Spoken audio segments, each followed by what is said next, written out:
ಇವತ್ತು ಅನಿವಾರ್ಯ ಸಂದರ್ಭದಲ್ಲಿ ಪತ್ರಿಕಾಗೋಷ್ಠಿಯನ್ನು ಕರೆಯುವಂತಹ ಅನಿವಾರ್ಯತೆ ಸೃಷ್ಟಿಯಾಗಿದೆ.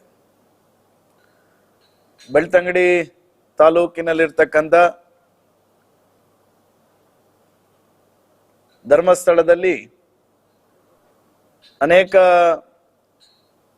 ದಿನಗಳಿಂದ ಬೇರೆ ಬೇರೆ ರೀತಿಯಾಗಿರ್ತಕ್ಕಂಥ ಪ್ರಕರಣಕ್ಕೆ ಸಂಬಂಧಪಟ್ಟಂತೆ ಮಾಧ್ಯಮಗಳು ಮತ್ತು ದೃಶ್ಯ ಮಾಧ್ಯಮಗಳು, ಪತ್ರಿಕಾ ಮಾಧ್ಯಮಗಳು ವರದಿಯನ್ನು ಮಾಡ್ತಾನೆ ಬರ್ತಾ ಇರತಕ್ಕಂಥದ್ದು. ಇದಕ್ಕೆ ಸಂಬಂಧಪಟ್ಟಂತೆ ಈಗಾಗಲೇ ರಾಜ್ಯ ಸರ್ಕಾರ SIT ಅನ್ನು ರಚನೆ ಮಾಡಿ ತನಿಖೆಯನ್ನು ಮಾಡತಕ್ಕಂಥ ಕಾರ್ಯವನ್ನು ಈಗಾಗಲೇ ಮಾಡ್ತಾ ಇದ್ದಾರೆ. ಈ ನಡುವಿನಲ್ಲಿ ಈ ಕ್ಷೇತ್ರದ ಜನಪ್ರತಿನಿಧಿಯಾಗಿ ಯಾವುದೇ ಹೇಳಿಕೆಗಳನ್ನು ಕೊಡಬಾರದು, SIT ತನಿಖೆಯ ಹಂತದಲ್ಲಿ ಜನಪ್ರತಿನಿಧಿಯಾಗಿ ತನಿಖೆಗೆ ಡಿಸ್ಟರ್ಬ್ ಮಾಡಬಾರದು ಎನ್ನುವಂತಹ ನಿಟ್ಟಿನಲ್ಲಿ ಯಾವುದೇ ಹೇಳಿಕೆಗಳನ್ನು ಕೊಟ್ಟಿರಲಿಲ್ಲ. ಆದರೆ ಮೊನ್ನೆ ಧರ್ಮಸ್ಥಳದಲ್ಲಿ ನಡೆದಿರ್ತಕ್ಕಂಥ ಒಂದು ಕ್ಷುಲ್ಲಕ ಕಾರಣಕ್ಕೋಸ್ಕರ ನಡೆದಿರ್ತಕ್ಕಂಥ ಗಲಾಟೆಯಲ್ಲಿ ಪೊಲೀಸ್ ಇಲಾಖೆಯವರು ಕಾನೂನು ಸುವ್ಯವಸ್ಥೆಯನ್ನು ಕಾಪಾಡುವ ನಿಟ್ಟಿನಲ್ಲಿ ವೈಫಲ್ಯವನ್ನು ಕಂಡಿರ್ತಕ್ಕಂಥದ್ದನ್ನು ನಾನು ಇವತ್ತು ಕಂಡಿದ್ದೇನೆ. ಪೊಲೀಸ್ ಇಲಾಖೆಯವರು ಸಮಾಜದ ಸ್ವಾಸ್ಥ್ಯವನ್ನು ಕಾಪಾಡತಕ್ಕಂಥ ನಿಟ್ಟಿನಲ್ಲಿ ಸೋಮೋಟೋ ಕೇಸ್ಗಳನ್ನು ಹಾಕುವಂತಹ ಜವಾಬ್ದಾರಿ ಇರ್ತಕ್ಕಂಥದ್ದು ಪೊಲೀಸ್ ಇಲಾಖೆಗೆ. ಆದರೆ ಪೊಲೀಸ್ ಇಲಾಖೆ ಇವತ್ತು ಜನರ ಹಿತದೃಷ್ಟಿಯಿಂದ, ಸಾರ್ವಜನಿಕರ ಹಿತದೃಷ್ಟಿಯಿಂದ, ಸಮಾಜದ ಸ್ವಾಸ್ಥ್ಯವನ್ನು ಕಾಪಾಡುವ ಹಿತದೃಷ್ಟಿಯಿಂದ ಸೋಮೋಟೋ ಕೇಸುಗಳನ್ನು ಹಾಕ್ತಾ ಇಲ್ಲ ಎನ್ನುವಂಥದ್ದು ನನ್ನ ಆಪಾದನೆ. ಆದರೆ ಸೋಮೋಟೋ ಕೇಸುಗಳು ಹಾಕಬೇಕಾದಂತಹ ಸಂದರ್ಭಗಳು ಬಂದಾಗ ಬಿಜೆಪಿ ಹಿಂದೂ ಕಾರ್ಯಕರ್ತರ ಮೇಲೆ ವಿನಾಕಾರಣ ಮೊಕದ್ದಮೆಗಳನ್ನು ಹಾಕಿ ವಿನಾಕಾರಣ ಅವರನ್ನು ಮೊಕದ್ದಮೆಯಲ್ಲಿ ಸೇರಿಸಿಕೊಂಡು ಅವರ ಮನೆಗೆ ರಾತ್ರಿ 12 ಗಂಟೆಗೆ 1 ಗಂಟೆಗೆ ತೆರಳಿ ಅವರಿಗೆ ಹಿಂಸೆ ನೀಡತಕ್ಕಂಥ ಪರಿಪಾಠವನ್ನು ನಿನ್ನೆಯಿಂದ ಪ್ರಾರಂಭ ಮಾಡಿರ್ತಕ್ಕಂಥದ್ದು ಪೊಲೀಸ್ ಇಲಾಖೆ. ನಾನು ಪೊಲೀಸ್ ಇಲಾಖೆಗೆ ಸ್ಪಷ್ಟವಾಗಿರ್ತಕ್ಕಂಥ ಎಚ್ಚರಿಕೆಯನ್ನು ಕೊಡ್ತಾ ಇದ್ದೇನೆ. ಯಾವುದೇ ರೀತಿಯಾಗಿರ್ತಕ್ಕಂಥ ಪ್ರಕರಣದಲ್ಲಿ ಭಾಗವಹಿಸದೇ ಇರತಕ್ಕಂತಹ ನಿರಪರಾಧಿಗಳನ್ನು, ಅದರಲ್ಲೂ ವಿಶೇಷವಾಗಿ ಹಿಂದೂ ಕಾರ್ಯಕರ್ತರು, ಬಿಜೆಪಿಯ ಕಾರ್ಯಕರ್ತರನ್ನು ಯಾವುದೇ ಕಾರಣಕ್ಕೂ ಈ ರೀತಿಯ ಪ್ರಕರಣಗಳಲ್ಲಿ ಸಿಲುಕಿಸತಕ್ಕಂಥ ಷಡ್ಯಂತ್ರವನ್ನು ನೀವು ಮಾಡಿದ್ರೆ ಖಂಡಿತವಾಗಿಯೂ ಭಾರತೀಯ ಜನತಾ ಪಾರ್ಟಿ ಇದನ್ನು ವಿರೋಧ ವ್ಯಕ್ತಪಡಿಸುತ್ತದೆ ಎನ್ನುವಂಥದ್ದನ್ನು ನಾನು ಈ ಸಂದರ್ಭದಲ್ಲಿ ಹೇಳ್ತೇನೆ.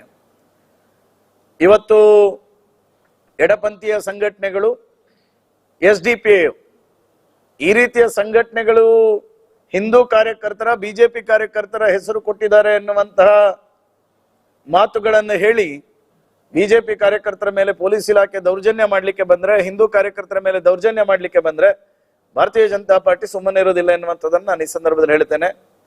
ನಾನು ಜಿಲ್ಲೆಯ ಪೊಲೀಸ್ ವರಿಷ್ಠಾಧಿಕಾರಿಯವರು ದಕ್ಷರಿದ್ದಾರೆ, ಪ್ರಾಮಾಣಿಕರಿದ್ದಾರೆ. ಅವರು ಈ ಜಿಲ್ಲೆಯಲ್ಲಿ, ಈ ತಾಲೂಕಿನಲ್ಲಿ ಕಾನೂನು ಸುವ್ಯವಸ್ಥೆಯನ್ನು ಹದ್ದಬಸ್ತಿಗೆ ತರತಕ್ಕಂಥ ಪ್ರಾಮಾಣಿಕ ಕೆಲಸ ಮಾಡ್ತಾರೆ ಅನ್ನುವಂಥ ನಂಬಿಕೆ ಇವತ್ತು ನನಗಿದೆ. ಜಿಲ್ಲಾ ಪೊಲೀಸ್ ವರಿಷ್ಠಾಧಿಕಾರಿಗಳಿಗೆ ನಾನು ಪತ್ರಿಕಾಗೋಷ್ಠಿಯ ಮೂಲಕ ನಾನು ತಿಳಿಸ್ಲಿಕ್ಕೆ ಇಷ್ಟಪಡ್ತೇನೆ. ವಿನಾಕಾರಣ ಭಾರತೀಯ ಜನತಾ ಪಾರ್ಟಿ ಹಿಂದೂ ಕಾರ್ಯಕರ್ತರ ಮೇಲೆ ಯಾವುದೇ ರೀತಿಯಾಗಿರ್ತಕ್ಕಂಥ ಈ ರೀತಿಯ ದೌರ್ಜನ್ಯಗಳು ನಡೆಯದ ರೀತಿಯಲ್ಲಿ ನೀವು ಎಚ್ಚರಿಕೆ ವಹಿಸಬೇಕೆನ್ನುವಂತ ಮಾತನ್ನು ಈ ಸಂದರ್ಭದಲ್ಲಿ ಹೇಳ್ತೇನೆ.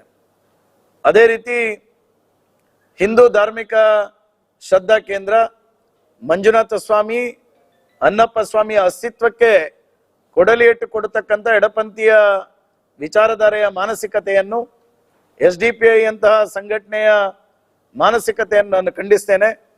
ಹಿಂದೂ ಧಾರ್ಮಿಕ ಕ್ಷೇತ್ರಗಳು ಹಿಂದೂ ಸಮಾಜಕ್ಕೆ ನಂಬಿಕೆಯನ್ನು ಇಟ್ಟುಕೊಂಡು ಹಿಂದೂ ಸಮಾಜ ಶ್ರದ್ಧೆಯಿಂದ ಭಕ್ತಿಪೂರ್ವಕವಾಗಿ ನಂಬಿಕೊಂಡು ಬಂದಿರತಕ್ಕಂಥ ಶ್ರದ್ಧಾ ಕೇಂದ್ರಗಳ ಮೇಲೆ ಗೂಬೆ ಕೂರಿಸ್ತಕ್ಕಂಥ ಪ್ರಯತ್ನವನ್ನು ಮಾಡಲಿಕ್ಕೆ ಹೊರಟಿರ್ತಕ್ಕಂಥ ಯಾವುದೇ ರೀತಿಯಾಗಿರ್ತಕ್ಕಂಥ ವ್ಯವಸ್ಥೆಯನ್ನು ಸಹ ನಾವು ಸಹಿಸೋದಿಲ್ಲ ಎನ್ನುವಂಥದ್ದನ್ನು ಸಹ ನಾನು ಈ ಸಂದರ್ಭದಲ್ಲಿ ಸ್ಪಷ್ಟವಾಗಿ ಹೇಳಲಿಕ್ಕೆ ಇಷ್ಟಪಡ್ತೇನೆ.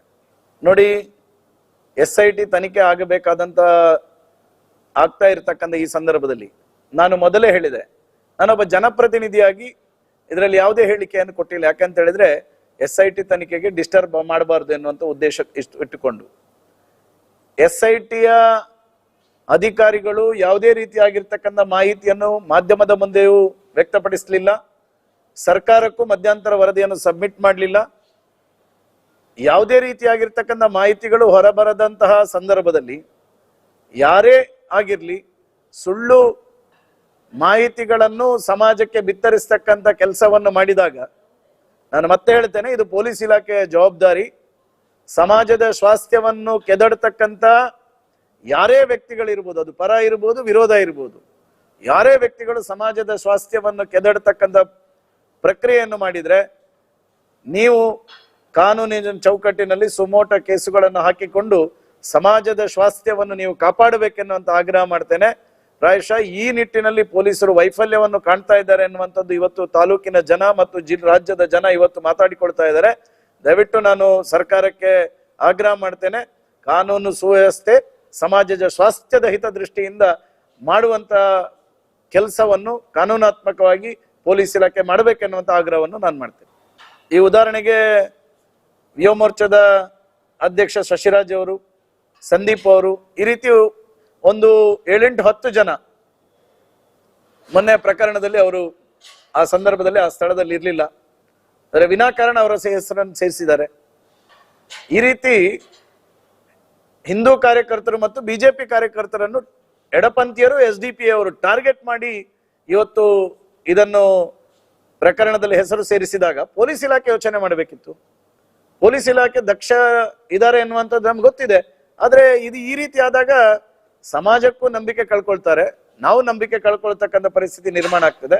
ಸೊ ಅದರಿಂದಾಗಿ ಸತ್ಯಾಸತ್ಯದ ಆಧಾರದಲ್ಲಿ ಪೊಲೀಸ್ ಇಲಾಖೆ ಸಮಾಜದ ಸ್ವಾಸ್ಥ್ಯವನ್ನು ಕಾಪಾಡತಕ್ಕಂಥ ಕೆಲಸ ಮಾಡಬೇಕೆನ್ನುವಂಥದ್ದು ಆಗ್ರಹ. ಸುದ್ದಿ 18 ಸದಾ ನಿಮ್ಮೊಂದಿಗೆ.